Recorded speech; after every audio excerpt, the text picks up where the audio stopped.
Sétimo, Bárbara é dona de uma livraria e deseja repor o estoque de canetas de seu estabelecimento. Para isso, convidou um representante comercial que lhe forneceu uma tabela com os tipos de caneta. O que é que tem de útil até agora, hein? Nada. Diz que chamou o carinha, tal, é amigo dele, foi para lá, mostrou a tabela de preços. O que importa é o quê? É a tabela, não é? Na tabela tem dizendo aí o preço de cada caneta e tem dizendo o número médio de palavras que consegue escrever com cada caneta dessa. Aí eu vou para a pergunta final, diz o seguinte: para que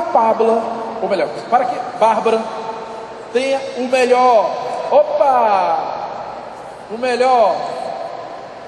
custo-benefício,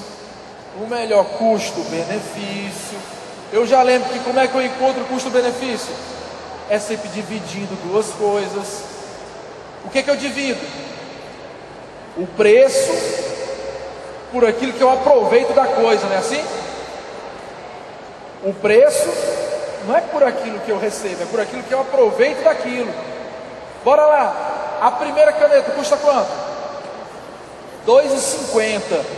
E quanto é que eu aproveito dela? Eu aproveito dela escrevendo 20.000 palavras. Então o que é que eu vou ter que fazer? Bora, o que é que eu vou ter que fazer? Eu vou ter que pegar esse R$2,50 e dividir por 20.000. É chato, não é? Vamos para a próxima. R$3,50 vou ter que dividir por quanto? 25.000. E aí vai, ó. Eu botei ao contrário, viu? Sabe por quê? Por uma coisa muito simples. Dividir R$2,50 por 20.000 era fácil. Dividir R$3,50 por 25.000 era fácil. Aí eu pensei ao contrário. Vamos pensar.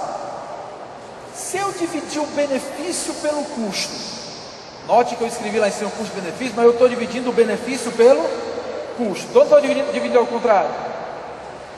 Qual é aquela que tem o melhor? Melhor não é maior. Melhor é aquilo que é mais proveitoso para mim, não?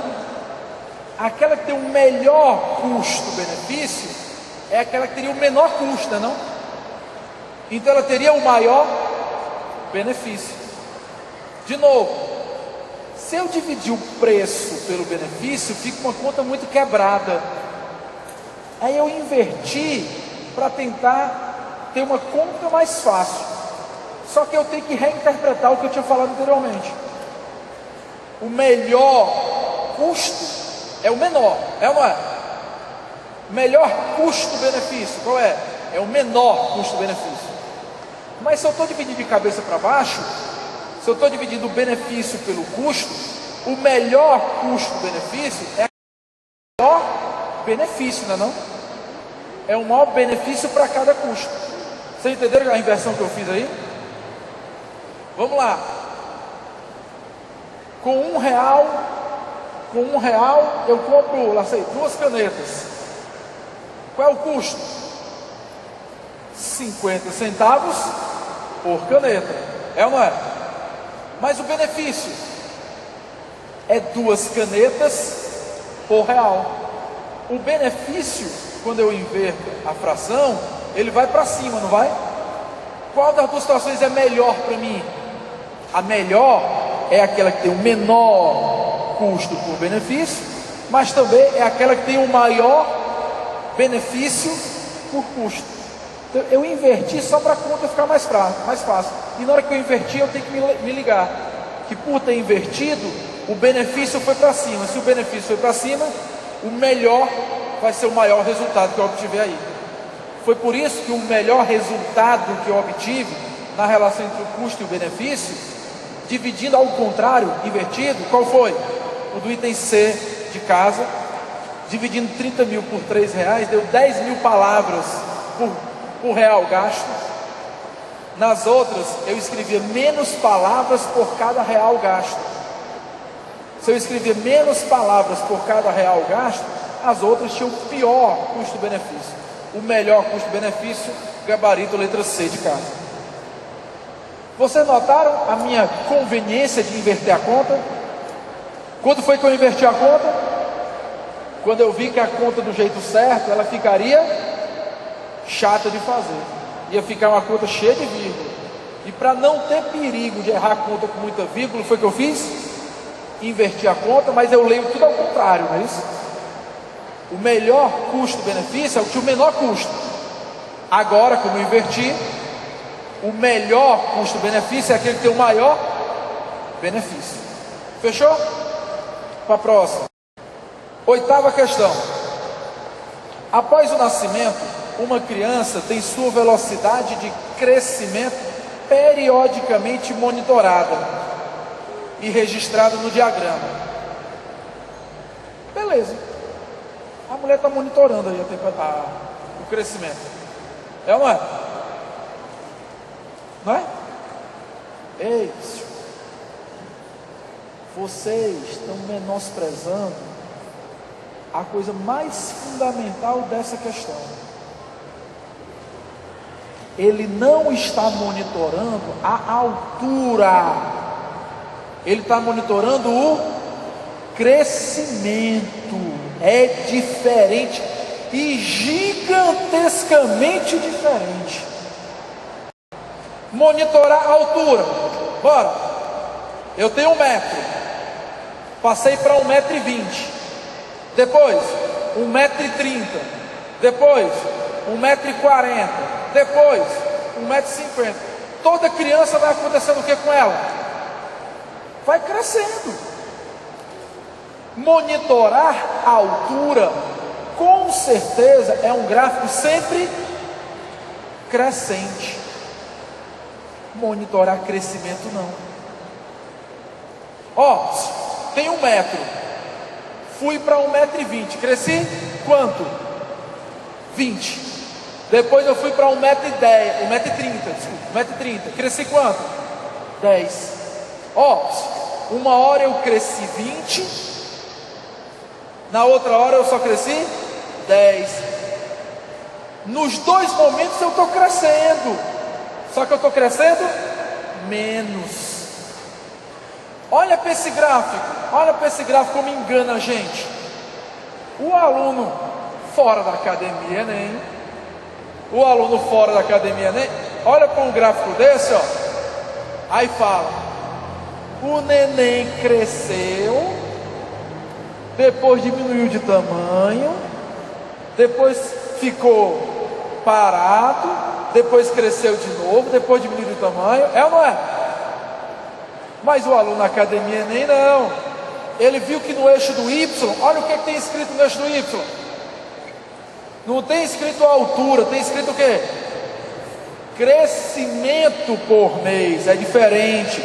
Ó, eu até fiz o seguinte, criei uma dica para vocês. Essa dica também é show de bola. Cuidado com gráficos que apresentam taxas de crescimento. Não confunda. Gráfico que diz o quanto cresce não é gráfico que é sempre crescente. Ele pode ser sempre crescente, mesmo subindo e descendo. Porque às vezes cresce mais, às vezes cresce menos, mas sempre cresce. Toda criança sempre cresce, agora às vezes cresce mais, às vezes cresce menos.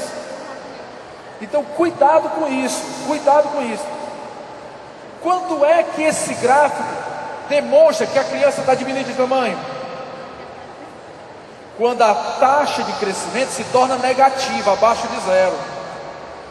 Quando é que o crescimento se torna negativo? Quando a criança está reduzindo de altura. Mas enquanto o gráfico estiver acima do eixo do X, se o gráfico estiver positivo, em todo momento, o gráfico é o quê? O gráfico é o quê? Crescente. Aula de física. Eu quero ver a galera lembrando de uma coisa que é parecida com isso aí. Posso lembrar? Velocidade. Vamos lá. Eu estou andando a 30 quilômetros por hora. Eu estou andando para frente? Estou. Se eu reduzir minha velocidade para 20, continuo andando para frente? Olha aí, ó. Continuo. O fato da velocidade ter reduzido não quer dizer que eu andei para trás. Eu continuo tendo um movimento progressivo, mas com velocidade menor. Quando é que o movimento se torna retrógrado? Quando a velocidade se torna negativa. Então, se esse gráfico aí fosse um gráfico de velocidade, em algum momento esse carro andou para trás, o gráfico ficou sempre em cima do eixo do X, ficou sempre positivo. Se fosse um gráfico de velocidade, como toda velocidade foi positiva, às vezes maior, às vezes menor, mas foi sempre o quê? Positiva. O movimento foi sempre um movimento o quê? Progressivo. Quando a velocidade diminui, a aceleração se torna negativa, mas não o espaço. O espaço está sempre sendo o quê? Para frente. Deu para entender isso bem direitinho, deu? Isso também é outra dica especial da tarde de hoje. Gráfico que identifica é diferente do gráfico que indica o crescimento da grandeza. Não confunda. Aí ele fez várias perguntas sobre isso, e eu vou logo, item por item, analisando cada uma delas. A criança aumenta sua altura somente entre 0 e 2 meses? Eu acabei de falar que isso é falso. Todo o tempo ela está aumentando sua altura, só que às vezes ela aumenta mais, às vezes ela aumenta menos, mas sempre está aumentando. Item B, entre 4 e 6 meses e entre 10 e 12 meses, a altura é constante? Falso. De 4 até 6 meses, o crescimento foi de quanto? 1,5, foi ou não foi? Entre 4 e 6 meses, o crescimento foi ou não foi de 1,5? Então está crescendo. Está crescendo de forma constante. Não está dizendo que a altura é a mesma, a altura está aumentando. O crescimento é que ficou parado no tempo. Ficou crescendo sempre 1,5. E de entre 10 e 12 meses, o crescimento foi sempre de 1 também. Está tranquilo aí, pessoal? Vamos para a próxima. Item C de casa. Durante o primeiro ano de vida, a criança cresce em todos os meses. Realmente, ó, do 0 até o 12, o crescimento está sempre ou não em cima do eixo do X. Então ela está sempre crescendo. Às vezes ela cresce mais, às vezes ela cresce menos, mas está sempre o quê? Crescendo. O gabarito é a letra C de casa. O item D, vamos olhar o item D, porque o item D está errado. A criança apresentou um crescimento uniforme? Falso. Os crescimentos foram ou não foram diferentes? Os crescimentos não foram variando ao longo do tempo? Se os crescimentos foram variando, então o crescimento não foi uniforme. Mas com velocidade, ó. Quando é que eu tenho movimento uniforme? É ou não é quando a velocidade é constante? Onde é que a velocidade é constante aí? Entre 4 e 6 meses e entre 10 e 12 meses. Se fosse uma aula de física, o professor diria que entre 4 e 6 eu tenho um movimento uniforme, e entre 10 e 12 eu também tenho um movimento uniforme. Deu para entender direitinho? E nos outros momentos eu tenho movimentos variados. Nos momentos eu tenho movimentos variados. No item E de Eva, o gráfico mostra 2 períodos em que a criança diminuiu de tamanho.